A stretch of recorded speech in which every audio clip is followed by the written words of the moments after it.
Assalamualaikum warahmatullahi wabarakatuh. Innal hamdalillah nahmaduhu wa nasta'inuhu wa nastaghfiruh wa na'udzu billahi min syururi anfusina wa min sayyiati a'malina may yahdihillahu fala mudilla lahu wa may yudlil fala hadiyalah. Asyhadu an la ilaha illallah wahdahu la syarika lah wa asyhadu anna Muhammadan abduhu wa rasuluhu la nabiyya ba'da. Amma ba'd. Puji bersyukur kita panjatkan kehadirat Allah Subhanahu wa taala atas segala nikmat yang telah Allah karuniakan kepada kita, baik itu berupa nikmat keimanan dan juga keislaman kita, begitu pula kesehatan dan kesempatan kita sehingga kita alhamdulillah masih dapat dipertemukan kembali di majelis kita ini, yang mudah-mudahan senantiasa dicurai oleh rahmat, begitu pula diberikan maghfirah kepada ahlinya. Kedua kalinya salawat serta salam tetap tercurah atas junjungan kita Nabiullah Muhammad sallallahu alaihi wasallam yang telah memperjuangkan kalimatullah, berjihad membelanya, menunaikan amanah risalah dan juga memberikan nasihat-nasihat terbaik untuk umat, yang mudah-mudahan kita semua sanggup untuk istiqomah dan menjaga sunnah-sunnah beliau.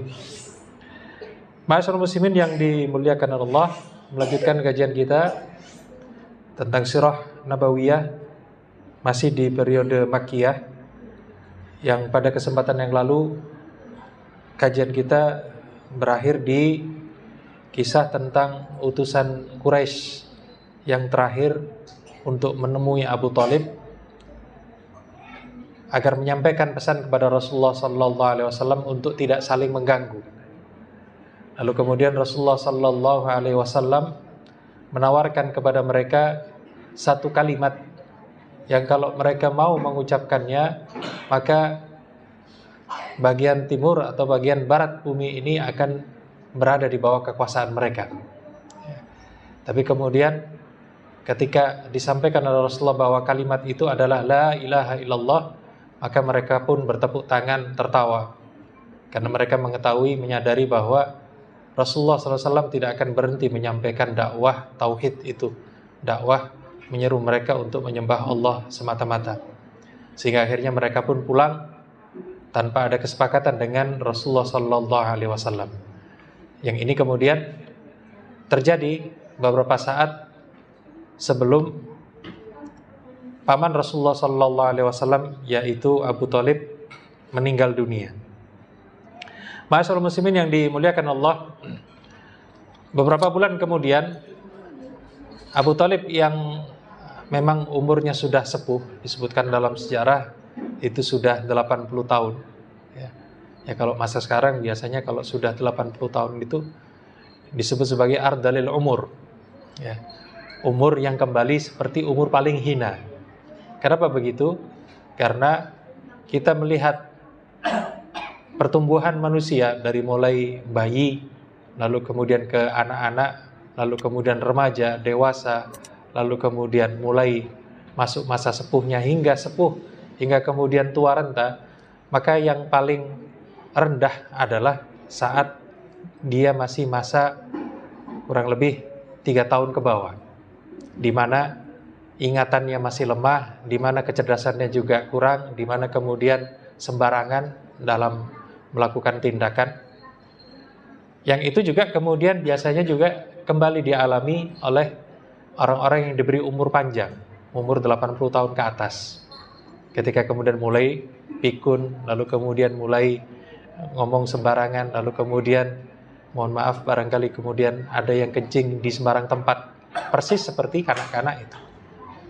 Karena itu kemudian Rasulullah SAW itu, sebagaimana diriwayatkan oleh sahabat Anas radhiyallahu anhu, yang salah satu doa beliau adalah inni a'udzubika an uradda ila ardalil umur.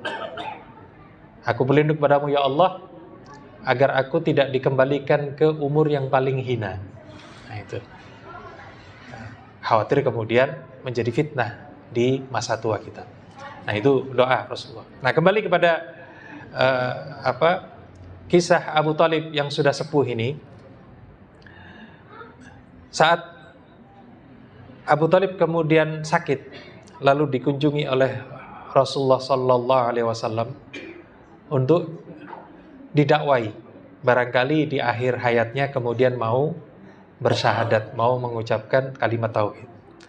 Disebutkan satu riwayat dari Sa'id Ibnul Musayyab dari ayahnya yaitu Al-Musayyab, tatkala Abu Thalib kemudian mendekati masa sakaratul mautnya, Rasulullah SAW kemudian mendatanginya, yang saat itu kemudian ternyata yang berkunjung tidak hanya Rasulullah, Abu Jahal dan kelompoknya, seperti misalnya Abdullah ibnu Ubay, begitu juga Abdullah ibnu Umayyah ibnu Mughirah, itu juga datang. Ya. Yang tujuannya apa? Di samping untuk ziarah, berkunjung, menjenguk, termasuk juga untuk menjaga Abu Thalib agar jangan kemudian pindah agama.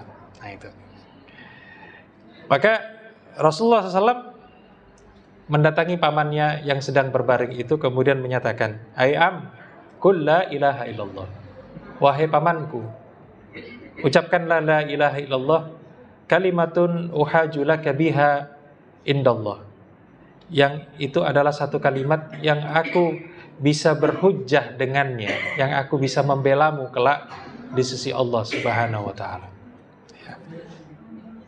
Yang kemudian Abu Jahal dan Abdullah ibnu Abi Umayyah berkata juga kepada Abu Thalib. Jadi ini bersaing dalam dakwah. Yang ini dakwah tauhid, yang ini dakwah syirik. Atarghabu an millati Abdul Muttalib. Apakah engkau sudah membenci agamanya Abdul Muttalib itu? Ya, Abdul Muttalib kakeknya Rasulullah SAW, yang kemudian tentu saja ini menjadi nenek moyang, yang berarti keyakinan nenek moyangnya. Jadi ketika ditawarkan ucapkan la ilaha illallah, Abu Jahal dan temannya, apa kamu sudah benci dengan agamanya Abdul Muttalib itu? Maka Abu Thalib diam. Falam yazal Rasulullah SAW ya'riduha alaihi wa yu'idanihi bitil maqalah. Maka kemudian Rasulullah SAW tak henti-hentinya menyampaikan, ucapkan la ilaha illallah, ucapkan la ilaha illallah. Tapi Abu Jahal dan temannya ini juga mengulang yang sama. Apa kamu sudah benci? Apa kamu sudah benci dengan agama Abdul Muttalib itu? Jadi ini tarik ulur, ya, kuat-kuatan. Ya. Tapi tentu saja akhir dari kehidupan manusia sudah ditetapkan oleh Allah Subhanahu wa ta'ala, bahkan sebelum ruhnya ditiupkan ke dalam nutfah dari ibu bapaknya. Ya. Yang kemudian akhir perkataan Abu Thalib dalam pertemuan itu adalah ala millati Abdul Muttalib, bahwasanya dia tetap berada di atas millah, di atas agamanya Abdul Muttalib. Ya. Wa aba iyaqula la ilaha illallah, dan ia enggan mengucapkan la ilaha illallah. Ya. Nah, di sini kita bisa melihat orang yang loyalitasnya kepada Rasulullah sallallahu alaihi wasallam luar biasa, yang menjaga Rasulullah bahkan dari mulai masa kanak-kanaknya, mengasuh beliau, lalu kemudian melindunginya dalam perjalanan dakwah kurang lebih sekitar 10 tahun itu. Tetapi ketika Allah mencabut yang namanya hidayah, tidak memberikan kepadanya hidayah, maka tidak pula kemudian ia mampu mengucapkan la ilaha illallah gitu. Yang ini menjadi pelajaran besar buat kita. Kita ini kalau kita bandingkan dengan Rasulullah dan keluarganya, kita ini siapa begitu? Kan jauh betul. Bukan Bani Hashim, bukan kerabat Rasulullah gitu ya. Tetapi kemudian diberi hidayah oleh Allah Subhanahu wa taala.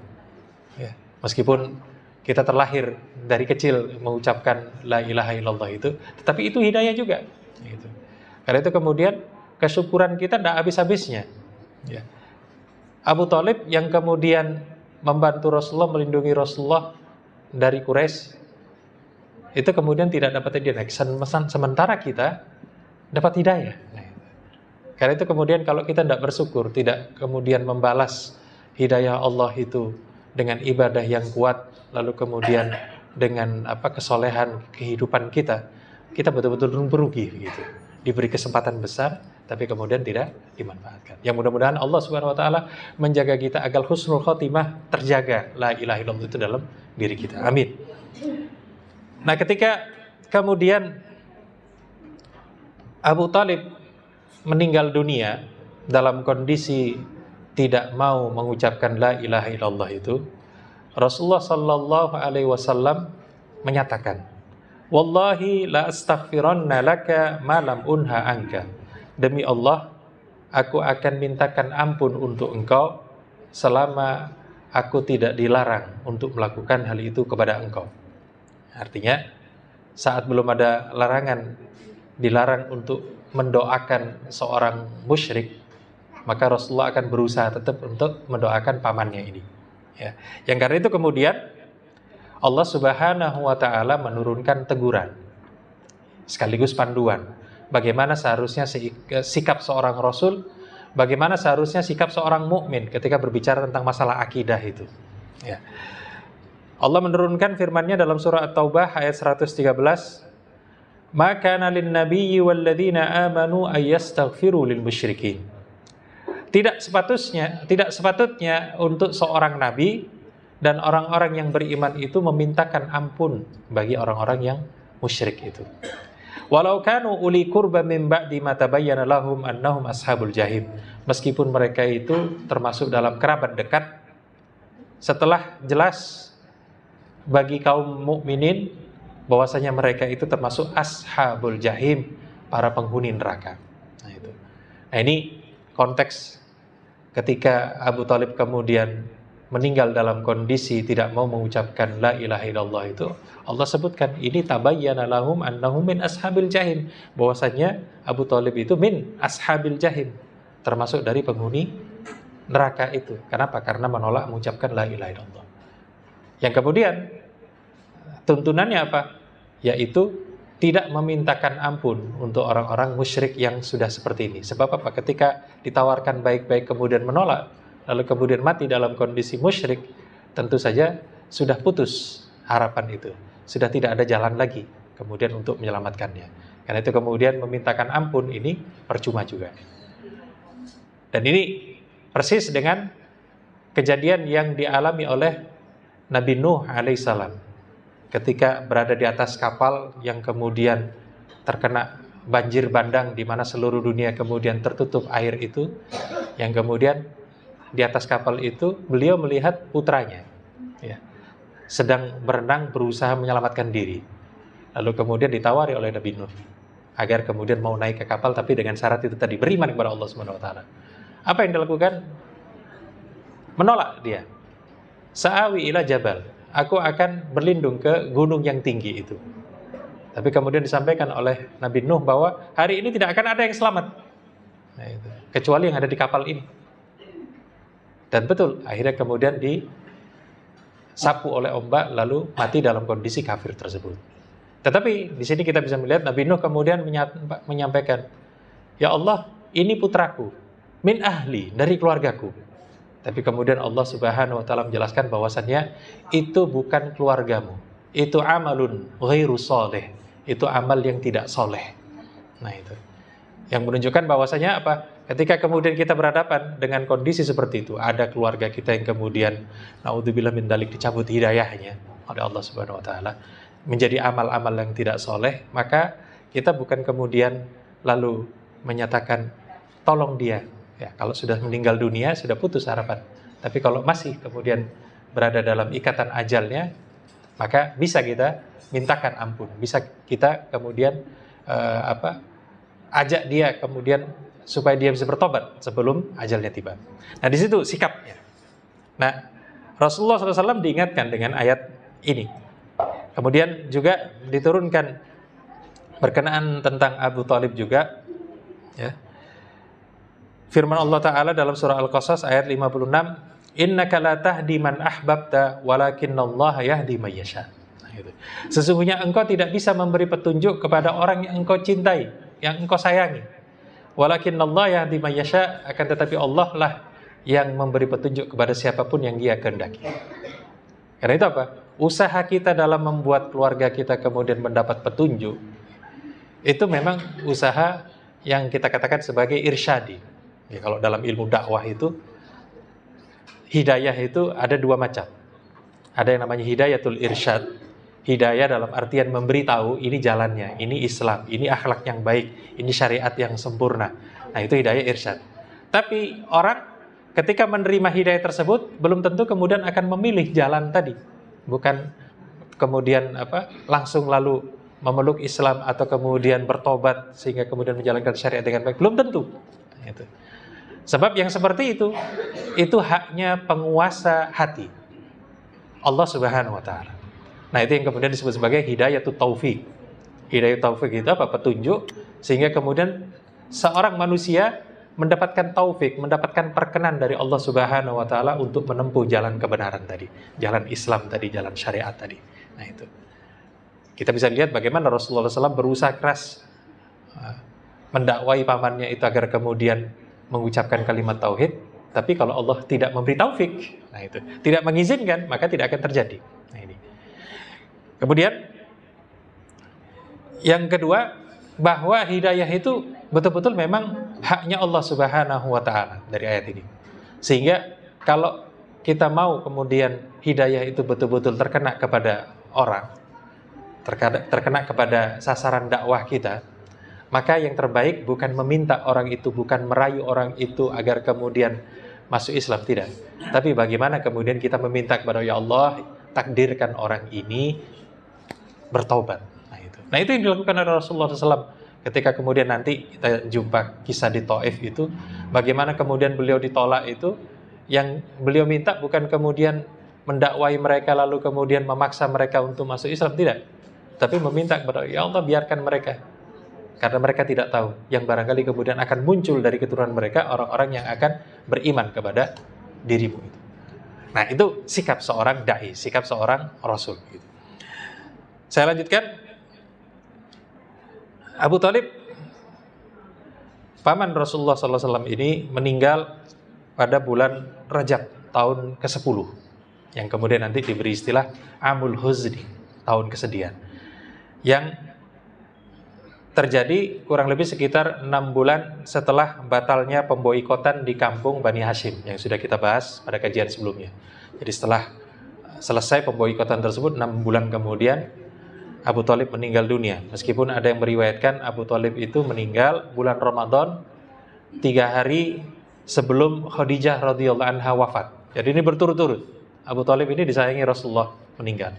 Lalu kemudian Khadijah radhiyallahu anha, istri beliau, meninggal juga tidak lama. Ya. Jadi saya lanjutkan. Kemudian setelah kematian Abu Thalib, ya tentu saja Rasulullah kehilangan orang yang melindungi beliau. Nah, yang tampil di layar ini makamnya Abu Thalib. Saya cek, cari di mana kira-kira itu. Ya. Jadi yang ada kotak kecil, itu makamnya, tanpa nama. Gitu ya. Ya seperti halnya rata-rata kubur di wilayah Saudi Arabia itu memang dibersihkan dari nisan dan seterusnya. Ya, hanya ada tandanya begitu saja, cuma tidak ada nama sama sekali. Ya. Kemudian berikutnya, bagaimana dengan nasibnya Abu Thalib ini? Nah, disebutkan salah satu riwayat, ya, Al-Abbas Ibnu Abdul Muttalib, paman Rasulullah yang lain, yang kurang lebih kita katakan ini adalah adiknya Abu Thalib juga, itu mengatakan kepada Rasulullah SAW, ma'agnaita an ammik, engkau tidak mencukupi pamanmu itu. Artinya engkau tidak melakukan apapun yang bermanfaat untuk pamanmu itu. Ya. Padahal dialah yang kemudian melindungi engkau, dan dia pula yang kemudian kalau marah untuk dirimu, ya, menyokong segala dakwahmu itu. Tetapi usahamu hanya begini saja. Artinya seakan-akan Al-Abbas itu memprotes Rasulullah Sallallahu Alaihi Wasallam. Kenapa kemudian tidak memintakan ampun atau bagaimanalah gitu, meminta kepada Allah Subhanahu Wa Taala agar Abu Thalib kemudian diselamatkan dari kekufurannya. Apa jawab Rasulullah? Beliau bersabda, huwa fi dahdahin minnar. Abu Thalib sekarang itu ada, ya, di neraka yang paling ringan. Jadi dahdah itu api, tapi bukan api yang kemudian membakar besar, yang menyala-nyala, ya. Walaula ana lakana fid darkil asfali minan nar. Kalaulah bukan karena aku, pastilah dia ada di kerak neraka yang paling bawah karena kekufurannya tadi. Tetapi karena syafaat dari Rasulullah SAW, siksanya Abu Thalib itu yang paling ringan. Ya. Kemudian disebutkan pula dalam riwayat yang lain dari Abu Sa'id Al-Khudri radhiyallahu anhu, ketika disebutkan nama Abu Thalib di sisi Rasulullah sallallahu alaihi wasallam, beliau bersabda, "La'allahu tanfa'uhu syafa'ati yaumil qiyamah." Barangkali dia itu akan mengambil manfaat dari syafaatku kelak di hari kiamat. Fayuj'al fi dhakhdahin minan nar tablughu ka'ibaihi. Maka dia nanti akan diletakkan di salah satu api dari neraka yang kecil saja, gitu ya. Tablughu ka'ibaihi, yang kemudian api itu akan mencapai kedua kakinya. Yang juga disebutkan dalam riwayat yang lain itu dipakaikan sendal dari api. Yang kalau kemudian dipakai sendal itu otaknya mendidih. Nah, itu kita tahu itu riwayat itu, hadis itu. Jadi di sini nasibnya Abu Thalib jelas dari beberapa hadis ini, juga bagaimana dari ayat-ayat yang turun itu. Nah, kenapa ini kemudian penting untuk kita ketahui? Sebab ada juga yang kemudian menyatakan bahwasanya Abu Thalib itu Muslim, begitu. Menyatakan Abu Thalib itu tidak hanya melindungi, tapi juga sudah beriman kepada Rasulullah SAW. Tapi kita bisa melihat bagaimana kemudian ayat-ayat yang turun itu keras betul, ya, menegur Rasulullah SAW. Begitu juga bagaimana Rasulullah menyatakan kondisi Abu Thalib pamannya itu. Nah ini, nah, supaya kita tahu Ahlus Sunnah wal Jamaah meyakini itu. Ya. Baik, saya lanjutkan. Berikutnya tentang wafatnya Khadijah radhiyallahu anha. Ya. Jadi Khadijah radhiyallahu anha ini disebutkan meninggal 2 bulan setelah wafatnya Abu Thalib. Jadi berturut-turut itu. Ya.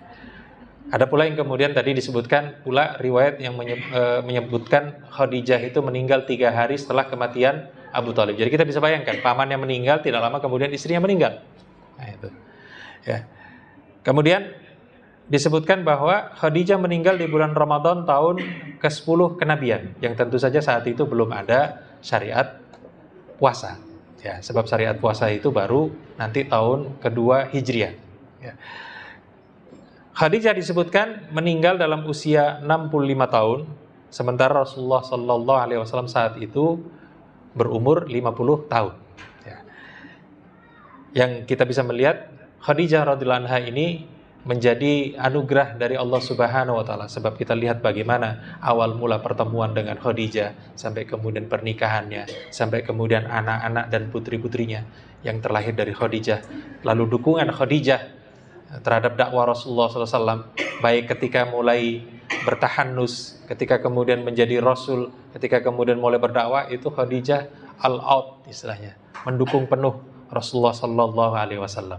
Sehingga bisa kita lihat pilar yang paling awal dalam menjaga dakwah Rasulullah itu 2 orang. Yang pertama Abu Thalib, yang kedua istrinya Khadijah radhiyallahu anha.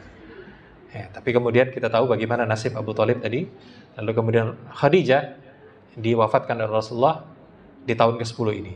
Yang tentu saja sudah mulai banyak sahabat-sahabat besar. Ada Hamzah, ada Umar radhiyallahu anhu, Abu Bakar As-Siddiq, Utsman ibn Affan, itu mulai menguat.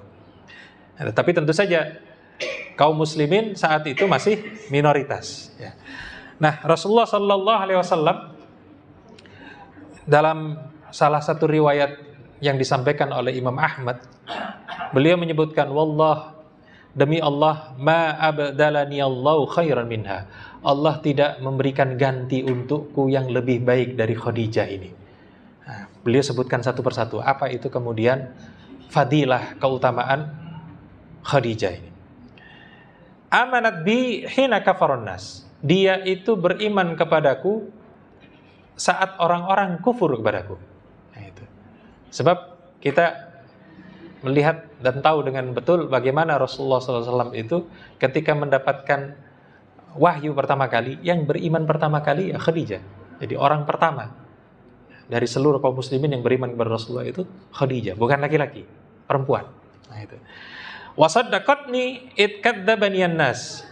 Ia membenarkan aku, percaya kepadaku ketika orang-orang mendustakan aku. Ya. Wa wasatni bimaliha id harramanin nas. Dan ia membantuku dengan hartanya ketika orang-orang kemudian tidak mau membantuku dengan harta mereka. Ya. Wa razaqani minha Allahul walada duna ghairiha minan nisa. Dan Allah memberi rizki, memberi karunia kepadaku dari Khadijah ini, yaitu anak-anak. Ya. Tidak dari istri-istri yang lain, tidak dari wanita manapun yang lain. Ya, ini berarti hadis ini kemungkinan besar diucapkan oleh Rasulullah sebelum punya putra terakhir dari Maria Al-Qibtiyah itu. Artinya Khadijah itu memang kemudian diberi karunia oleh Allah punya 7 anak yang semuanya dari Rasulullah Sallallahu Alaihi Wasallam. Nah, itu. Ya, putra-putranya yang kemudian meninggal dunia, sementara yang putri itu ada yang meninggal di masa Rasulullah masih hidup, ada yang kemudian meninggal setelah Rasulullah meninggal dunia. Tapi kita bisa melihat bagaimana kemudian Allah memberikan karunia luar biasa kepada Rasulullah melalui Khadijah ini. Kemudian salah satu juga yang disebutkan oleh Rasulullah Sallallahu Alaihi Wasallam adalah satu riwayat dari Abu Hurairah yang menyampaikan bahwa Jibril alaihissalam mendatangi Nabi Sallallahu Alaihi Wasallam lalu mengatakan, ya Rasulullah, hadhi Khadijah qad atat ma'aha ina fihi idam au ta'am au syarab. Jadi Jibril datang ke kamarnya Rasulullah lalu menyampaikan kepada Rasulullah, ya Rasulullah, ini Khadijah akan masuk, akan datang ke kamar ini membawa bejana yang isinya kalau tidak lauk ya makanan atau minuman. Nah, itu artinya Rasulullah tahu apa yang kemudian akan dibawa oleh Khadijah itu. Fa idza hiya atatka faqra 'alaiha salam. Kalau nanti dia datang, sampaikan salamku atau sampaikan salam kepadanya min rabbiha, dari Tuhannya. Kita bayangkan itu kalau dapat salam dari orang terkenal, itu Masya Allah senang. Nah, ini dapat salam dari pencipta alam semesta. Bagaimana kira-kira? Nah, itu kan. Artinya kita lihat bagaimana Khadijah radhiyallahu anha ini betul-betul punya fadilah yang luar biasa, bahkan di sisi Allah Subhanahu wa taala itu. Ya. Wa minni, dan juga salam dariku Jibril.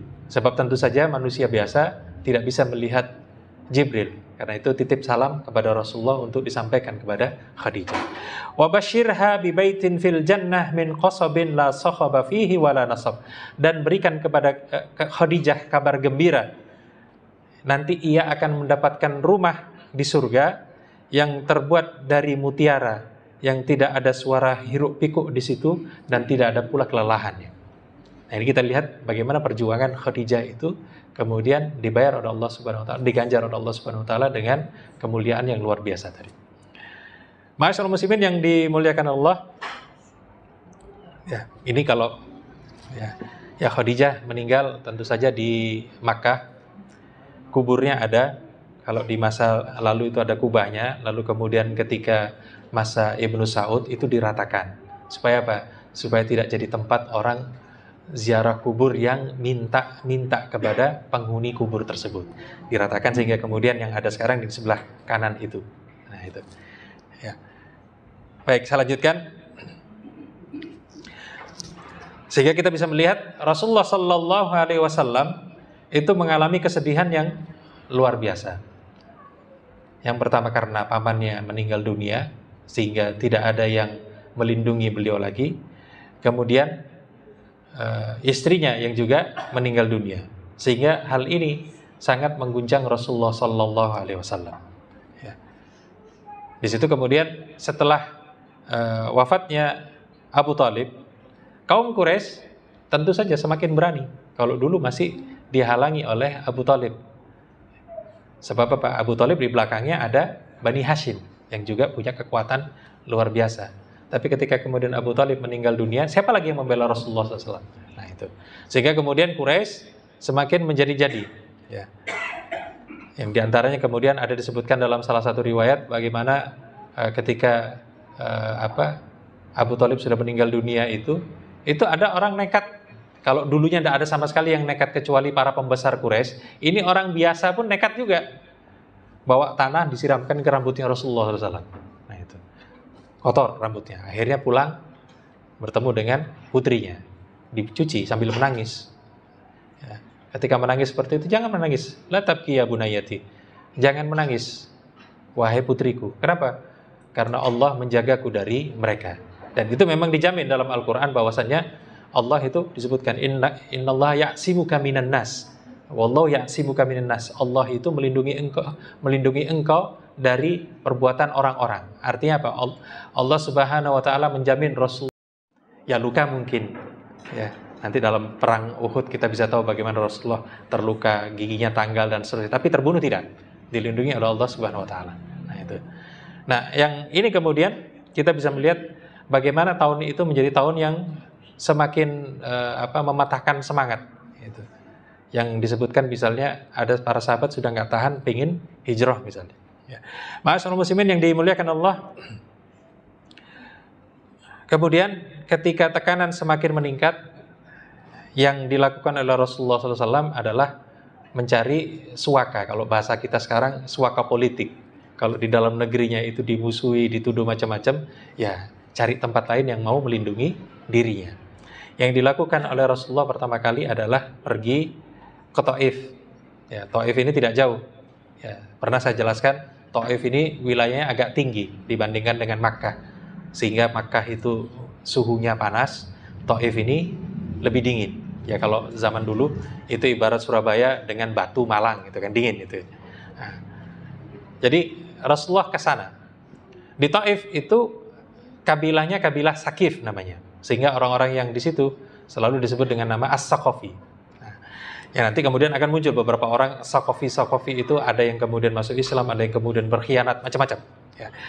Nah, yang dilakukan Rasulullah ketika ke Taif itu tentu saja untuk mencari perlindungan, termasuk juga mendakwai mereka, tapi sayangnya belum ditakdirkan kemudian diijabahi, di mana kemudian banyak orang-orang Taif yang kemudian malah enggan, menolak, bahkan sampai melempari Rasulullah SAW. Yang insya Allah kita akan bahas pada kesempatan yang akan datang nanti.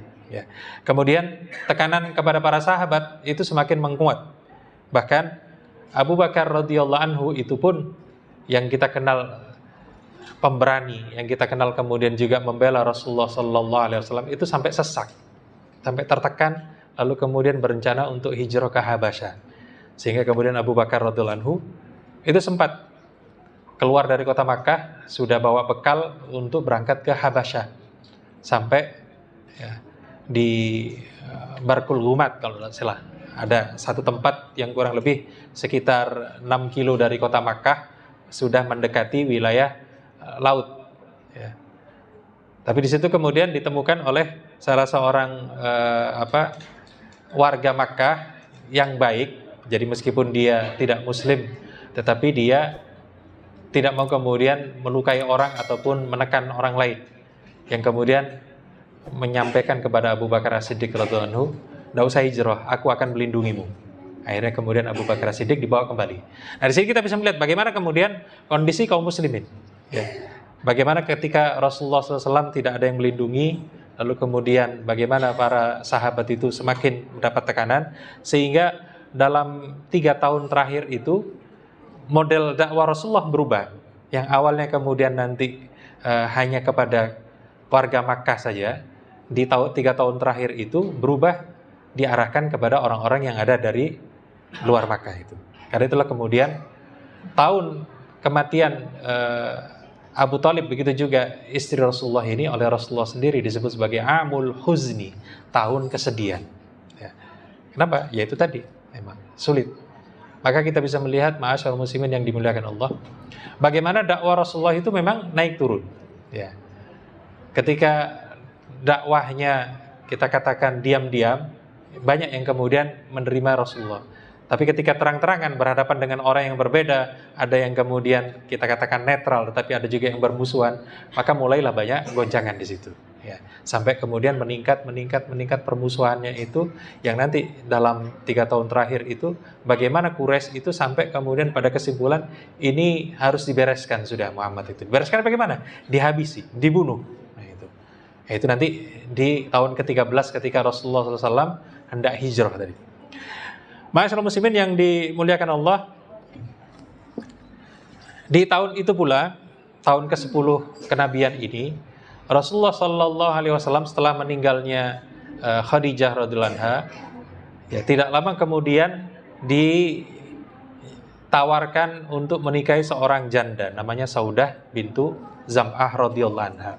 Ya, ini istri Rasulullah setelah Khadijah yang pertama. Jadi sebelum hijrah itu menikah 2 kali. Yang pertama Saudah, terus kemudian menikahi Aisyah radhiyallahu anha, tapi hanya sekedar akad, ya, yang kemudian baru nanti berumah tangga dengan Aisyah ketika sudah hijrah. Ya. Baik. Siapakah Saudah bintu Zam'ah radhiyallahu anha ini?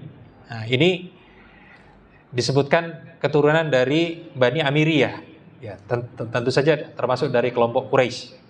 Yang sebelumnya itu menikah dengan seorang lelaki yang bernama As-Sakran ibnu Amr, punya putra namanya Abdullah, yang kemudian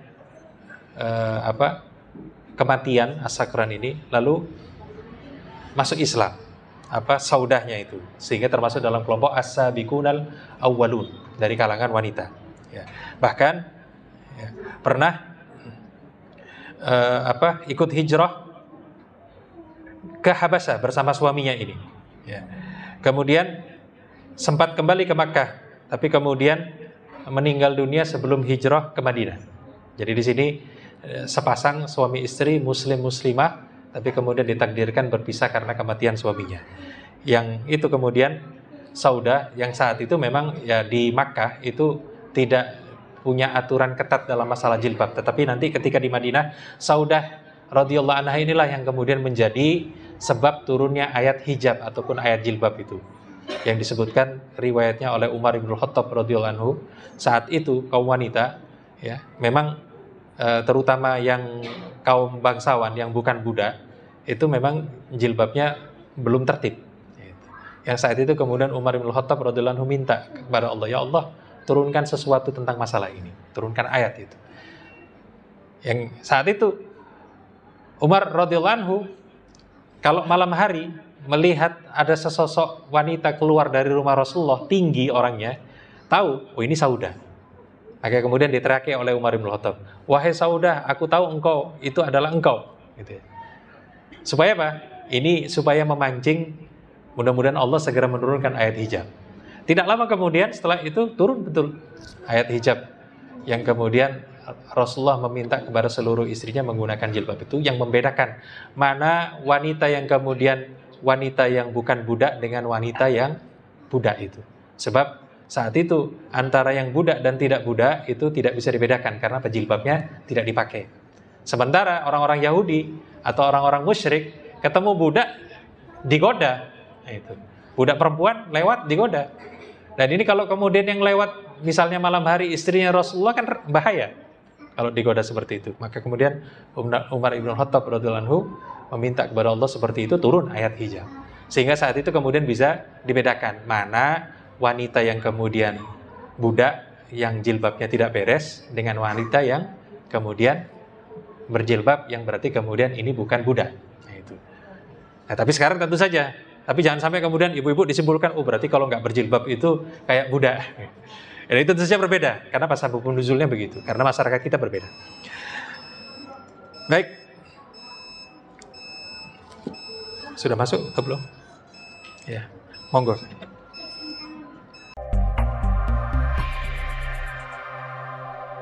Ma'asyiral muslimin yang dimuliakan Allah, kita lanjutkan sedikit lagi, masih tentang Saudah bintu Zam'ah radhiyallahu anha yang dinikahi Rasulullah pada bulan Syawal tahun 10 Hijriah. Kalau kita perhatikan bulan ya, kalau memang Khadijah itu meninggal bulan Ramadan tahun 10, Saudah dinikahi akad dengan Rasulullah tahun yang sama tapi di bulan Syawal. Ini berarti tidak lama, kurang lebih sekitar 1 bulan saja Rasulullah kemudian menikah lagi. Ini barangkali ibu-ibu, wah ternyata begitu ya. Nah ini perbedaannya memang. Sebab apa? Kaum lelaki itu kalau memang dia belum menikah, masih perjaka, masih bujangan dari awal, memang tidak terlalu terikat dengan kaum wanita. Tapi begitu sudah menikah, lalu kemudian kematian istrinya, tidak bisa lama. Itu harus kemudian menikah lagi, pasti begitu. Berbeda kemudian dengan kaum wanita. Itu kita akan lihat kenapa janda kebanyakan itu enggan untuk menikah lagi. Itu. Ini bukan kemudian masalah ini struktur sosialnya, tidak, tetapi karena memang kebutuhan kaum wanita terhadap kaum lelaki tidak seperti kebutuhan kaum lelaki terhadap kaum wanita. Nah, itu. Kalau seandainya Rasulullah kemudian dalam kondisi menjadi dai lalu kemudian tidak punya istri, itu la yastaqim kalau kata orang Arab itu. Tidak akan lurus lagi, itu akan goncang hidupnya. Kenapa? Sakinahnya hilang. Nah, ini yang membedakan. Baik. Setelah hijrah ke Madinah, ya, karena umur Saudah bintu Zam'ah itu semakin tua, pada akhirnya kemudian Saudah radhiyallahu anha itu menghadiahkan gilirannya kepada Aisyah radhiyallahu anha. Nah, ini yang terkenal. Kenapa? Karena khawatir diceraikan oleh Rasulullah, tapi Saudah membalasnya dengan cara apa? Menghadiahkannya supaya yang penting tetap jadi istri Rasul. Nah, itu. Yang kemudian meninggal di tahun 54 Hijriah di masa pemerintahan Muawiyah. Kita bisa bayangkan, Rasulullah itu meninggal tahun 11 Hijriah saat hijrah. Ini umur 54. Artinya apa? 54 Hijriah baru meninggal dunia. Berarti kurang lebih menjanda sekitar 43 tahun. Tidak lagi menikah. Makanya kemudian saya sampaikan, berbeda kaum wanita kalau jadi janda dengan kalau lelaki jadi duda. Gitu. Jadi udah cepat. Kalau janda mau 30 tahun, 40 tahun masih bisa bersabar. Nah, itu. Baik, ma'asyiral muslimin yang dimuliakan Allah, yang terakhir kita tutup dengan hikmah dan pelajaran dari Amul Huzni ataupun tahun kesedihan yang dialami Rasulullah ini. Yang pertama adalah bahwa ujian berat apapun itu tidak menghalangi dakwah. Jadi di mana Rasulullah SAW tetap menjalankan dakwah beliau meskipun dalam kondisi pembelanya meninggal dunia, lalu kemudian tekanan semakin kuat, tetap beliau berusaha mencari celah-celah untuk bisa berdakwah. Kemudian yang kedua, bahwa peran perlindungan sosial itu sangat penting. Yang artinya apa? Kalau diterapkan di masa sekarang, kita punya dakwah, itu bukan berarti kemudian kita jumawa, kita merasa bisa berdakwah sendirian, tidak. Dakwah itu bicara tentang masalah tim, ya. Masalah kita punya sekumpulan yang ada dalam sistem tertentu sehingga kemudian mencapai tujuan tersebut. Termasuk juga berinteraksi dengan orang-orang yang di luar dakwah tadi. Misalnya kalau di jamaah kita barangkali mungkin dengan pemerintah, mungkin RT, mungkin RW, mungkin lurah, gitu, dilibatkan, ya, bekerja sama dengan mereka dalam hal-hal yang sama. Maka yang seperti itu membantu kelancaran dakwah. Kemudian bahwa petunjuk hanya milik Allah Subhanahu wa taala. Tadi sudah sampaikan bahwa meskipun dekat, meskipun kerabat Rasul, kalau tidak dapat petunjuk, ya tidak dapat petunjuk. Karena itu kita bersyukur masih mendapatkan hidayah dari Allah Subhanahu wa taala. Kemudian yang keempat, bahwa kesedihan itu bagian dari perjuangan kita. Sebab apa? Manusia itu Allah sebutkan, laqad khalaqnal insana fi kabad. Kami telah ciptakan manusia itu dalam kondisi berkesusahan. Nah, itu. Seluruh kehidupan manusia itu susah. Kalau pengen nggak susah nanti di surga. Tapi di dunia ini isinya susah. Maka kemudian kesedihan dalam berjuang, kegagalan, lalu kemudian tidak mencapai apa yang diinginkan, itu sesuatu yang biasa saja. Ya. Tinggal sikapnya kita. Bagaimana kita tetap menerapkan iman itu dalam kesulitan-kesulitan tadi. Yang kelima, tentang keteladanan Khadijah radhiyallahu anha. Artinya di sini pentingnya kaum wanita mendukung suaminya dalam kebaikan. Nah, itu. Termasuk juga berarti apa? Kaum lelaki kalau memilih pasangan itu juga mencari wanita yang kemudian mendukung dirinya. Kalau enggak, nah itu. Kita bisa bayangkan bagaimana Nabi Lut gegeran dengan istrinya memilih kufur begitu. Nah, itu pentingnya.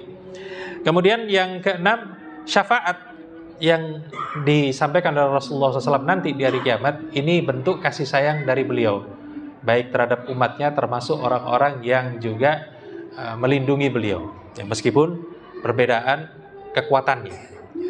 Kemudian yang ketujuh, janji surga untuk orang yang beriman. Ya, bagaimana Jibril menyampaikan kepada Rasulullah tentang ganjaran Khadijah radhiyallahu anha. Kemudian bagaimana Saudah radhiyallahu anha itu kemudian bersikap sederhana dan mau memberikan haknya kepada orang lain. Ya. Kemudian yang terakhir, hijrah sebagai strategi, begitu juga ibadah. Ini pernah saya bahas juga tentang bagaimana kemudian hijrah Rasulullah dan para sahabat itu tidak hanya kemudian melarikan diri supaya tidak diganggu, tapi juga strategi untuk menguatkan dakwah. Ya. Kemudian yang terakhir, tahun kesedihan merupakan momentum untuk berkaca dan juga menguji keteguhan. Artinya barangkali kita berada dalam sisi terpuruk itu, kita ingat bagaimana Rasulullah SAW. Ya. Sehingga apa? Kita kemudian bisa bertahan.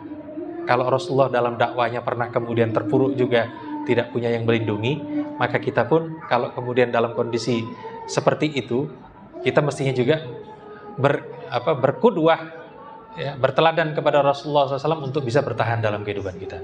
Yang mudah-mudahan pelajaran-pelajaran ini, ya meskipun sedikit, mudah-mudahan juga menjadi petunjuk kita dalam kehidupan kita sehari-hari dan juga berinteraksi dengan masyarakat kita. Baik, ma'asyiral muslimin yang dimuliakan Allah, barangkali itu yang dapat saya sampaikan. Saya persilakan kalau ada pertanyaan, monggo. Gimana menyikapi ad-dalil umur? Karena ini kondisinya kan kondisional ya. Okay. Ad-dalil umur itu agar kita menjadi walidain. Yeah. Karena ada anakku yang tidak suka seperti itu. Dalam menyikapi ad-dalil umur. Yeah. Kalau perlu ditekan. Gimana? Baik, ini lagi viral ini ya, ada anak-anak yang perempuan-perempuan buang ibunya kemana, zaman sekarang ini, ya. Jadi yang seperti ini memang yang pertama kali memang butuh ilmu tentang cara bersikap itu. Yang kita bisa lihat pelajaran paling baik terkait tentang masalah orang tua ini itu dalam Al-Quran disebutkan kan, bagaimana wala taqul lahuma uffin, jangan engkau ucapkan ya, kepada mereka. Artinya mengucapkan saja kepada orang tua itu ditegur oleh Al-Quran. Artinya ini standar yang paling ringan dari sikap kalau ada namanya birrul walidain, ini artinya bersikap durhaka kepada orang tua dengan cara mengucapkan saja sudah ini ditegur oleh Al-Quran. Karena itu kemudian ini tentu saja dimulai dari masa kanak-kanak. Tidak bisa kemudian kita membiasakan lalu kemudian ketika dewasa menuntut anak-anak kita untuk birrul walidain kepada kita. Tidak. Kita harus biasakan juga dari kanak-kanak. Bagaimana caranya? Ya supaya kita komplit ya. Yang pertama, kita pun mencontohkan kepada anak-anak kita bagaimana kita memperlakukan orang tua kita. Kalau kita memperlakukan orang tua kita birrul walidain, berbuat baik kepada mereka, ya, maka anak-anak mencontoh. Yang kita berharap ketika nanti kemudian kita sudah sepuh, kita sudah tua renta, kita diperlakukan yang sama. Itu satu. Kemudian yang kedua, menanamkan keimanan. Ya. Lalu juga memberikan ilmunya. Sebab Rasulullah SAW itu juga mengajarkan bagaimana kemudian kita berdoa berlindung dari ardalil umur. Itu. Terus kemudian trik, ya kalau ini disebut trik ya, sering-sering baca Al-Quran. Apalagi kalau bisa menghafal Al-Quran. Saya jumpa Pak, ada yang umur 80 tahun, ya, karena dia hafid. Itu ada kawan saya di Makassar itu, Macopa. Itu orang tuanya, kiainya itu sudah umur 80 tahun, istrinya 3, punya anak barangkali mungkin sekitar 24 anak. Gitu. Itu berangkat dari mulai pagi sampai menuju tujuan, kurang lebih sampai maghrib itu, baca Al-Quran. Gitu. Jadi sehat betul. Ketika ditanya, ini saya anaknya, kamu anaknya siapa? Anak istri yang sekian. Oh ya, gitu berarti anak saya. Nah itu, karena saking banyaknya barangkali mungkin lupa nama. Dan saya juga jumpa misalnya ada ustadz yang masih menulis, menerjemahkan, umur sudah 83 tahun. Baru-baru saja saya kunjungi ke rumahnya itu, menerjemahkan. Jadi kita bisa melihat kalau kita kemudian melatih otak kita, gitu, maka insya Allah ardalul umur ini terkait tentang pikun dan seterusnya ini agak lebih bisa dihindari. Termasuk juga bapak-bapak, ibu-ibu kalau kemudian punya orang tua sepuh betul, minta mereka marah-marah. Nah, itu. Ini ada trik juga di dunia psikologi itu. Kalau ada orang tua lalu kemudian marah-marah, itu melatih otaknya. Nah, itu. Tapi kalau kemudian diam terus, diajak ngobrol tidak mau, diajak ini berinteraksi tidak mau, nah ini lebih cepat ardalul umurnya itu. Yaitu cara ini. Tapi kalau kita mengikuti Rasulullah SAW, yang paling baik yaitu tadi dengan berdoa meminta kepada Allah Subhanahu Wa Taala agar dijauhkan dari itu. Artinya tua boleh, umur 80 boleh, diberi umur panjang, kita bisa menjadi soleh dalam umur yang panjang tersebut, plus tidak kemudian mengalami kehinaan ketika umur tua tersebut dengan doa tadi. Ya, artinya Pak, semuanya dari mulai masa kanak-kanak, remaja, dewasa sampai itu dilatih seperti itu. Jadi tidak bisa kita ujuk-ujuk meminta anak-anak kita kemudian untuk menghormati kita itu. Jadi kasus-kasus yang kemarin terjadi, kemungkinan besar sejak kecil tidak diurus itu anak-anak itu. Sehingga akhirnya mereka membalasnya seperti itu. Naudzubillah min dzalik. Barangkali itu. Ya. Mudah-mudahan bermanfaat. Aku qouli hadza wa astaghfirullah li wa lakum. Kita akhiri dengan kafaratul majlis. Subhanakallahumma wa bihamdika asyhadu an la ilaha illa anta astaghfiruka wa atubu ilaik. Wassalamualaikum warahmatullahi wabarakatuh.